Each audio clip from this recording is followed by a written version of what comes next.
நம்பி போனேன், நொந்து போனேன். This is 2 minute review of Kanguva. இந்த படத்தோட கதைன்னு பார்த்துட்டிங்கன்னா, ஒரு 5 தீவு இருக்குது. அதில் கங்குவாவோட தீவு பெருமாச்சி தீவு. அந்த தீவுக்கு ஒரு ஆபத்து வருது. அதே சமயத்தில் கங்குவா ஒரு சின்ன பையனுக்கு ஒரு சத்தியம் பண்ணிடுறாரு. ஸோ அந்த சத்தியத்தையும் அவரோட மக்களையும் அந்த ஆபத்துலேருந்து காப்பாற்றினாரா இல்லையா, பாஸ்ட்டுக்கும் ப்ரெசென்ட்க்கும் என்ன சம்பந்தம், இதுதான் இந்த படத்தோட மெயின் கோப்ளாட். ஸோ ஃபர்ஸ்ட் ஆஃப் ஆல் இந்த படத்தில் எனக்கு என்னென்ன பாசிட்டிவ்ஸ் தோணுச்சோ அதை நம்ம சொல்லிடுறேன். சூர்யா அவரோட 100% கொடுத்துருந்தாரு. இந்த ஒரு பீரியடிக்கல் ட்ராமாக்கு எந்த மாதிரியான பெர்ஃபார்மன்ஸ் வேணுமோ அதில் லிமிட் ஸ்கோப்லேயே நடிச்சிருந்தாரு. அவங்க போட்டிருந்த செட் டிசைனாக இருக்கட்டும், சினிமாட்டோகிராஃபியாக இருக்கட்டும், எல்லாமே கம்பெனிங்காக இருந்துச்சு. அதுவும் முக்கியமாக ஒரு ஸ்னோ ஃபைட் வரும், அது ரொம்பவே அழகாக கேப்சர் பண்ணியிருந்தாங்க. கங்குவான்னு ஒரு தனி உலகத்துக்குள்ளேயே நம்மளை கூட்டிகிட்டு போயிட்டாங்க. இந்த விஎஃப்எக்ஸ் எல்லாம் இந்த பீரியடிக்கல் ட்ராமா பாட்டில் கன்வின்சிங்காக பண்ணியிருந்தாங்க. ஒரு நம்புற தன்மை இருந்துச்சு. அங்கங்கே ஹை மூமெண்ட்ஸ்லாம் கொஞ்சம் ஒர்க் ஆனிச்சு. ஃபார் எக்ஸாம்பிள் சூர்யா சட்டையை கட்டிட்டு சிக்ஸ் பேக் காட்டுறதா இருக்கட்டும், அவரோட இன்ட்ரோவாக இருக்கட்டும், இதெல்லாமே வந்து செலிப்ரேட் பண்ணக்கூடிய மூமெண்ட்ஸாக இருந்துச்சு. படத்தில் எனக்கு என்ன ஒர்க் ஆகலைன்னு சொல்கிறேன். First of all writing. Director Siva வந்து இந்த படத்தை ஒரு இமோஷனல் கோவோட தான் கொண்டு போகணும்னு முடிவு பண்ணிட்டாரு. பட் படத்தில் அந்த இமோஷனல் டெப்த்தே லேக்காக தான் இருந்துச்சு. ஏன்னா ஒரு பீரியடிக்கல் ட்ராமா வந்து சக்ஸஸ் ஆகிறதுக்கு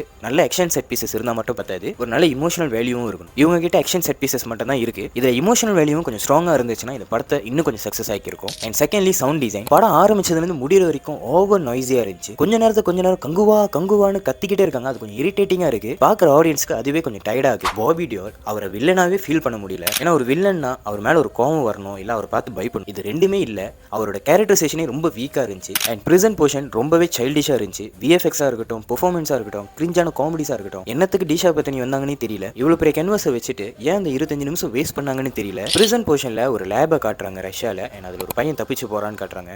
அந்த லேபில் என்ன நடக்குது, அந்த பையனை வச்சுட்டு இவங்க என்ன பண்ணுறாங்க, இதெல்லாம் கொஞ்சம் டீட்டெயிலிங்காக காட்டியிருக்கலாம். ஏன்னா ஆடியன்ஸ் இதெல்லாம் கொஞ்சம் தெரியாமல் கொஞ்சம் க்ளூலெஸ்ஸாக தான் இருந்தாங்க. அந்த பையன் ரஷ்யாவில் ட்ரெயின் ஏறி கோவாவில் போய் இறங்குறான். அதெல்லாம் எப்படி, ஏன், இந்த மாதிரி கொஸ்டின்ஸ் தான் ரேஸ் ஆகுது. ஓவராலாக சூர்யாக்காகவும் சிவா அண்ட் டீம் அவங்க போட்ட எஃபர்ட்காகவும் ஒரு வாட்டி தேட்டரில் பார்க்கலாம். ஆனால் போகிறதுக்கு முன்னாடி காதுக்கு இன்சூரன்ஸ் எடுத்துருங்க. ஸோ இந்த படத்துக்கு என்னோட ரேட்டிங் 2 out of 5. கேமியோன்னு சொல்லி ஒரு ஆக்டர் வராரு.